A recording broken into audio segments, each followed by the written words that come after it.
All right, Ruthless fans, hope you're doing well. Please take a moment to hit that like button to show you like the video. Also hit subscribe, that goes for everyone. Double check to make sure you're still subscribed. Some people have been letting me know YouTube has been unsubscribing them for some reason. And if you're a frequent viewer of the channel, just take a moment to hit that red button because, well, it will help me reach 200,000 subscribers sooner than later. And on top of that, you always know that I want to make sure the percentage of subscribers who watch my content is higher than those who don't watch the content. So we're at like 32% now. Let's try to get to 50 by the end of the month. Also hit the bell notification icon and select all. That way you don't miss out whenever I post new content to the channel. And follow me on social media. Links are in that description box. And to round things out, if you would like to donate to the channel, feel free to do so on PayPal or Cash App.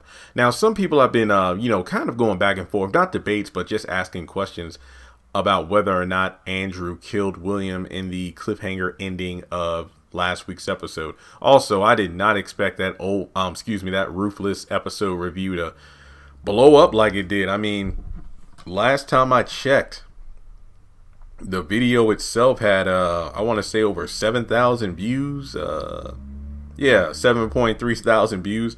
That's over double the amount for the Sisters finale review, which I find hilarious. But hey, I'll take the views where I can get them. But I will say this much.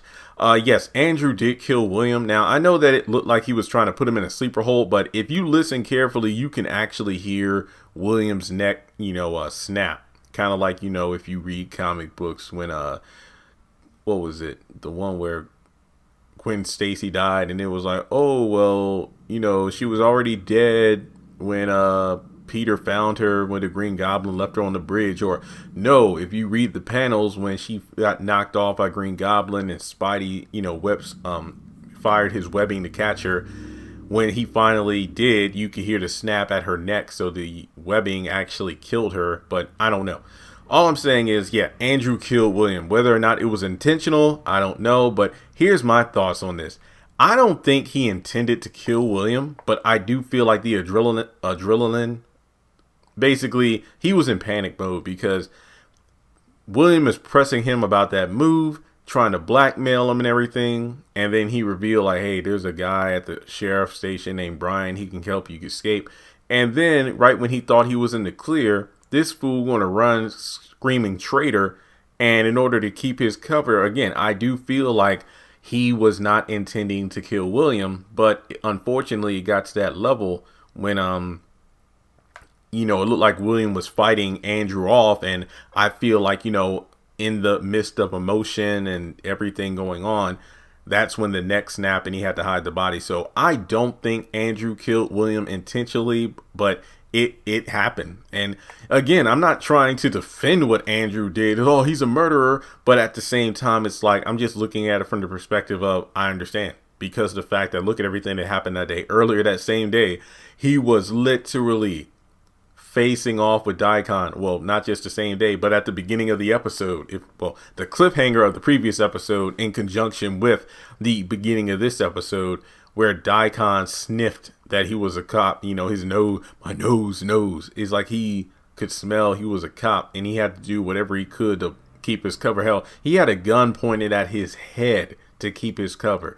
Then he spent most of the day or evening or whatever chilling with Daikon, drinking, just talking.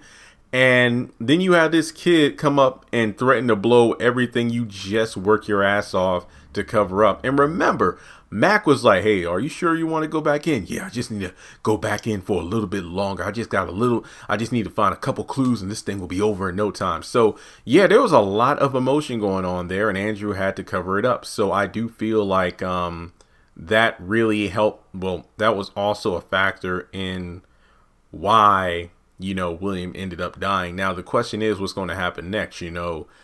I have no idea. I mean, there were several people throughout the episode looking for the boy. I think the highest told the elder mother, then elder mother told Ruth, and then, William just mysteriously popped up towards the end of the episode. And there's no telling what's going to happen next. I mean, who's going to be the F boy for the highest now? I mean, I hope this William thing is handled better than how they did with Lilo, where it just felt like 3 episodes of the character saying the same thing. Where is he? He's like, he's in the toilet for a while. He must be causing trouble around the compound.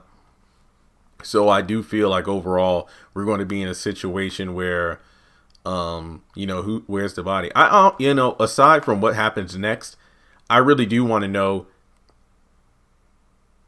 did anybody hear him screaming traitor?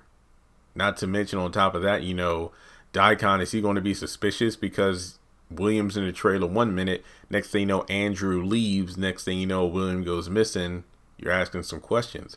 Not to mention, some people have been theorizing that, Daikon had William kind of set the whole thing up. Like, he remembered that stick was only supposed to be a wishbone size. So to actually have Andrew be like, oh, this is my stick, and then William confirming that, oh, I made that. And it's like, wait, what? It doesn't add up. So I'm very curious to see what happens next. I mean, this is very intense. But with that being said, let's talk about it in the comment section below. Keep that conversation going. And like I said before, please like and subscribe. And if you'd like to donate, feel free to do so. And with that being said, I'll talk to you in the next video.